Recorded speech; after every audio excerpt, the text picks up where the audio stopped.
Mayong adlaw na usab mga igsoon ko ni Kristo. Aniya na usab kita sa laing higayon sa pagpaambit sa mensahe ug sa pagtulunan sa tong simbahang Katoliko. Nagpasalamat kita sa atuang Dios sa laing higayon sa iyang gigahin alang kanato aron sa pagpadayon sa pagsangyaw o sa pagpaambit sa mga mensahe ilabi na diha sa pagklaro sa pagtulunang Katoliko. Karong adlaw mga igsoon ato ang tagaan o insaktong tubag kining kanunay gipangutana sa to ang mga kaigsuonan sa lahi o ubang sekta nga kanunay ipangutana kanato nga luwas na baka. Karon ato ang tagaan og linaw kung unsaon nato pagtubag nga sa kini nga mga pangutana nga naluwas na baka or naluwas na bata diha sa tuang Ginoong Hesukristo. Una mga igsoon, ato ang tagaan og pagtagad nga kining pangutanaha kung sa atong pagtulon ang Katoliko kini usa ka laraw nga dili gayud biblical or matawag nato nga kinaugalingon nga pagsabot kung unsa ang matuod nga kaluwasan. Kay kung atong balikan o ato ang balihon ang pangutana, luwas na ba sila? Ug kung moingon sila or motubag sila nga luwas na sila, ato usab nga dasunan og pangutana nga ang taong naluwas kini pinili sa Dios ug ana-ana ngadto sa langit. Apan ang pangutana nganong anaa pa man sila niining kalibutana. Mao nay dakong problema nga ilahang maangkon mga igsoon kung ato ang sumbalikon sa pagpangutana mahitungod yan ang ilahang ginadaladala kanunay nga pambato sa ato ang simbahang Katoliko. Pero ato ang tagaan og biblical nga tubag pinaagi gayud sa pag-utingkay sa tong balang Biblia kung unsa gayud ang kining gitawag og kaluwasan mga igsoon. Diha sa sulat ni San Pablo sa taga Roma kapitulo 3 bersikulo 23 nagaingon nga ang tanang tawo nakasala ug ang tanang tawo nakasala nahilayo diha sa grasya ug sa himaya sa Dios. Ato ka nang basahon mga igsoon para patas ug klaro ang ato ang paghanay o pag-abot sa mensahe ug pagtulunan sa tong simbahang Katoliko nga igilaray gayud o gipa dason diya sa balaang Biblia. Roma kapitulo 3 bersikulo 23 mga igsoon. Mao kini ang nakasulat mga igsoon. Nakasala ang tanan og nahilayo sa himaya sa Dios. Kini giklaro sa sulat ni San Pablo nga ang tanang tawo nahimulag ug nahilayo diha sa grasya ug sa himaya sa Dios. Kung ingon ani ang ilahang pangutana nga luwas na baka, kini ilohikal nga pangutana kung kini ipasubay gayud nato sa balang Biblia. Kay ang tanang tawo nakasala ug kining sala bayad isip bayad niini mao ang kamatayon. Ay sa atong nabal-an nga ang kaluwasan dili kini sayon o dili kini nato isip sayon-sayonon mga igsoon. Kay ingon pa ni San Lucas sa iyang ebanghelyo nga mas sayon pa ang kamilyo nga mosulod sa dagom kaysa usa ka dato nga moadto sa gingharian sa Dios. Kini giklaro lamang ni San Lucas nga dili sayon ang pagkabot o pagkakaplag sa maong kalawasan, kay kini kinahanglan gayud ug pagsibo iyat sa pagtuman sa pagbuhat sa kabubuton sa atong Ginoong Hesukristo. Atong basahon diya sa sulat ni San Lucas kapitulo 18 mga igsoon, bersikulo 25. Lucas kapitulo 18 bersikulo 25. Mao kini ang nakasulat mga igsoon. Masayon pa sa usa ka kamilyo ang paglusot sa lungag sa dagom kaysa usa ka dato pagsulod sa gingharian sa Dios. Dinhi gitataw sa atong ebanghelista nga mao si San Lucas nga masayon pa ang pagsulod sa kamilyo diha sa lungag sa dagom kaysa usa ka dato nga moadto o mosulod dito sa gingharian sa Dios. Kung kana ingon ana ang prinsipyo sa ubang sekta o ubang tinhuan nga maingon nga luwas na sila kay tungod gidawat na daw nila ang Ginoo nga mao si Jesucristo ug ilahang gihimong personal savior. Insakto ba kini mga igsoon? Tinuod ang pagdawat sa atong Ginoong Jesucristo kini biblical, apan ang pag-ingon nga ang si Kristo nga gihimo nilang personal savior mao kini dakong sayop or dili biblical nga pagtulunan sa simbahan. Kay mianhi ang anak sa Dios dili buot himuon nimong i-personalize kundi ang kaluwasan para sa tanang katawhan nga pinili sa Dios ug dili kini imong maangkon nga imuhang i-personalize. Mao kini ang dakong sayop ug mali nga pagtulunan sa simbahan mga igsoon. Kay dili nato sayon-sayonon ang pag-angkon nga kita luwas na. Kay kung buot isipon nga kung kita luwas na sa hingpit, wala na unta kita dinhi kay ang piniling katawhan nga naluwas sa Dios ato ana sa langit mga igsoon ug wala pa niining kapanuhunan nato nga kita isip kita mga buhi pa. Kay tanan tao nakasala ug nahilayo ug nahimulag sa gingharian o sa himaya sa Dios ug ang bayad niini mao ang kamatayon. Mabasa nato kana diha sa Roma kapitulo 6 bersikulo 23 mga igsoon nga ang bayad sa mga sala mao man ang kamatayon ug ang si Kristo nga mianhi mao ang grasya ug ang kinabuhi ng dayon o ang kinabuhing hingpit nga dapat nato makamot o makabot sa tuang matag kinabuhi mga igsoon. Kay si Kristo nagpakamatay kay tungod sa atong kapagsasala siya nagpakamatay. Atong mabasa diha sa sulat ni San Pablo sa taga Roma kapitulo 5 verso 8 nga siya nagpakamatay ug alang kanatong tanan ug alang kanatong tanan. Dili kini mahimong para lang kanako, para lang kaniya o para ang iyang pagkamatay para kanatong tanan. Ug dili kini nato isipon nga i-personalize ang atong kaluwasan mga igsoon. Mao kanay sayop o mali ang pagtulunan sa simbahan. Ang kaluwasan naga isip usab kini nga ang pagbautismo mao usab kini ang instrumento o pinaagi sa atong Ginoo nga kita usab maluwas pinaagi sa pagbautismo.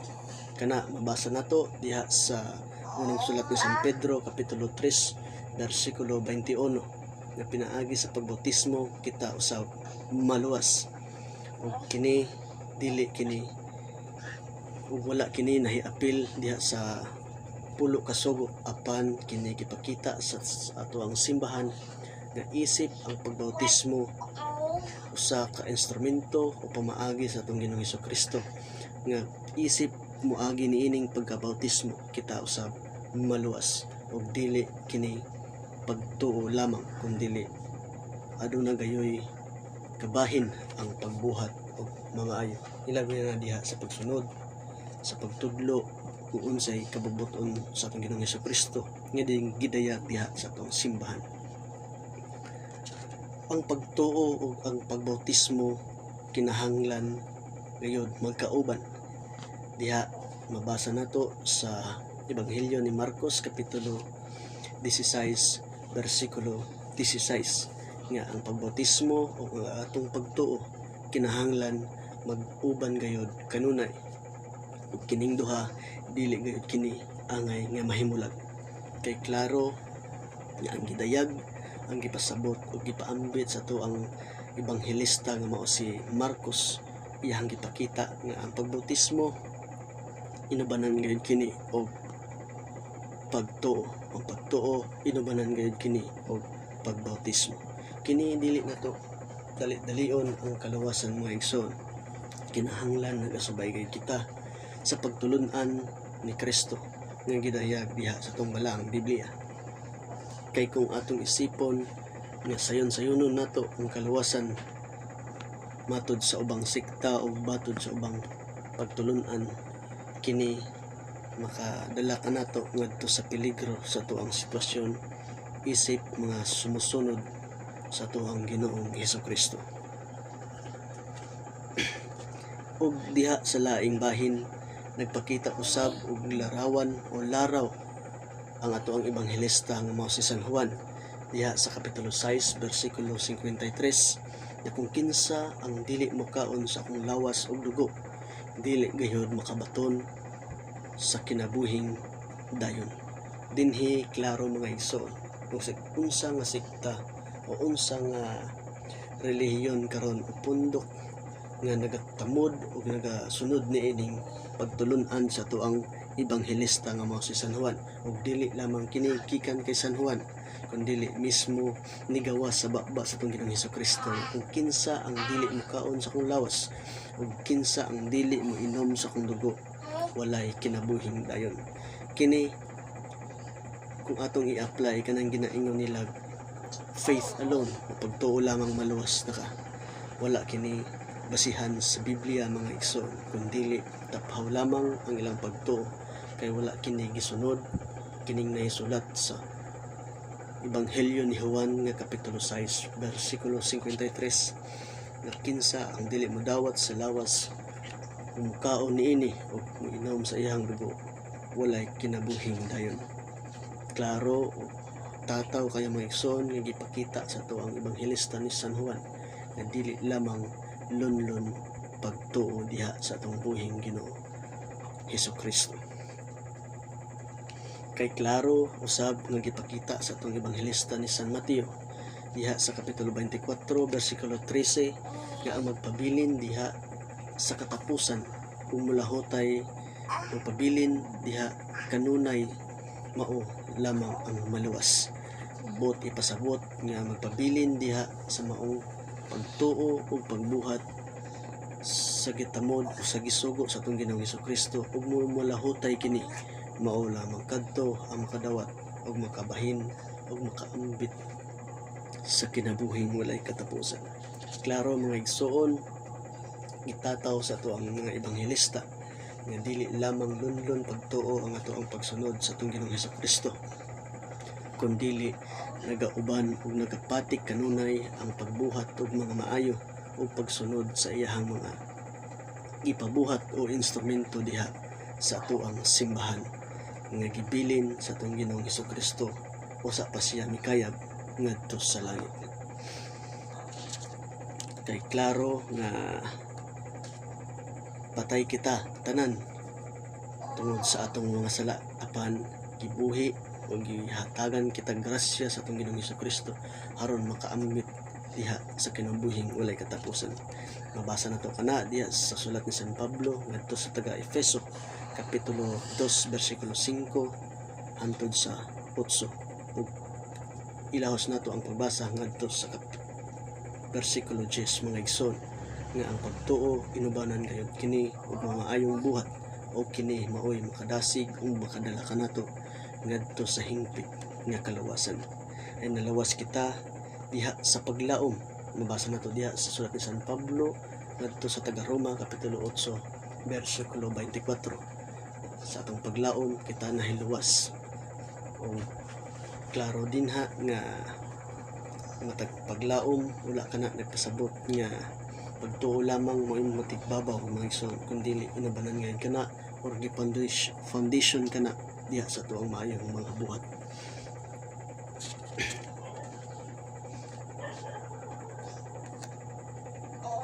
Kay ang pagbuhat ug ang pagsunod sa maong balaod sa atong Ginoong Hesukristo mao kana ang katumanan ngadto sa kahingpitan o ngadto sa kahingpitan nga kaluwasan. Klaro kana sa atong ebanghelista nga si San Pablo nga diha sa iyang sulat ngadto sa mga taga Philippians kapitulo 2 bersikulo 12 nga ang pagsunod ug ang pagbuhat mao kana makadala kanato ngadto sa hingpit nga kaluwasan mga igsoon.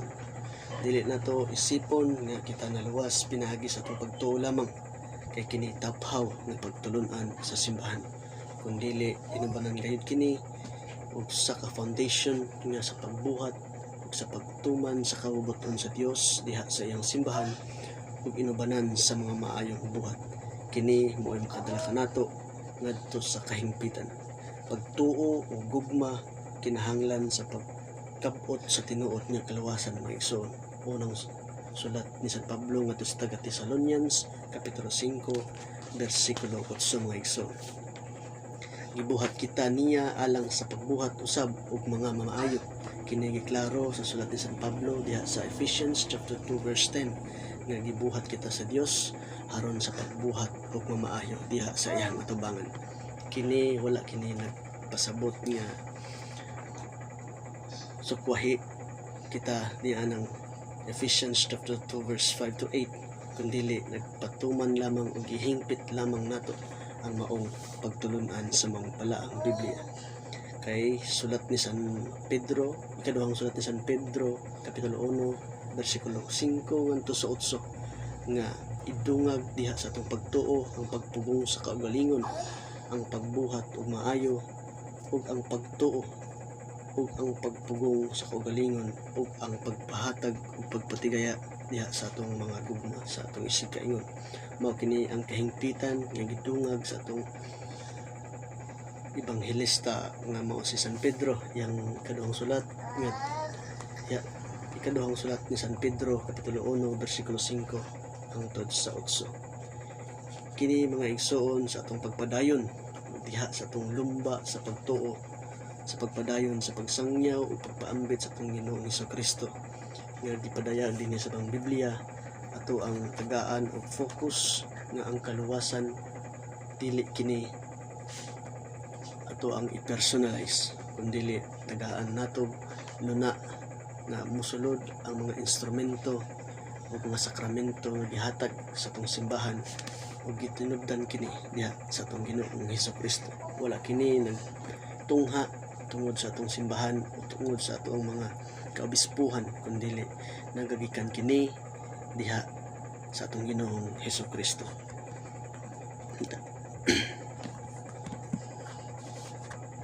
Atong timan-an kanunay mga igsoon nga ang kaluwasan sa pag-anhi sa atong Ginoong Hesukristo anaa na kanato ang kaluwasan apan kita nag-aghok nga makuha nato kini ngadto sa katapusan. Naluwas na kita pag-anhi ni Kristo apan dili pa kini hingpit kay tungod wala kita nagapadayon diha sa paghingpit sa maong gihatag sa atong Ginoong Hesukristo nga kaluwasan. Klaro nga tagaan takag tamang usa ka example mga igsoon nga para masabtan nato kining gitawag og kaluwasan nga ang pag-ani sa atong Ginoong Hesukristo sa yuta ana-ana ang kaluwasan apan ang paghingpit niini maanaa kanato nga mga katawhan sa atong Ginoong Hesukristo nga kung saon nato pagsunod o paghatag ug maayo diha sa pagtuman sa kabubuton sa kaluwasan nga gihatag sa atong Ginoong Hesukristo. Daghang salamat mga igsoon ug sa sunod higayon makahatag pa usab kita ginugbo nga mga pagpaambit nga diha kaninyo aron sa paglinaw ug sa pagtubag sa mga akusasyon sa mga pangutana nga gidason sa atong ubang sekta, labi na diha sa atong pagpalagad adlaw-adlaw sa atong Ginoo. Daghang salamat ug sa sunod higayon. God bless us all.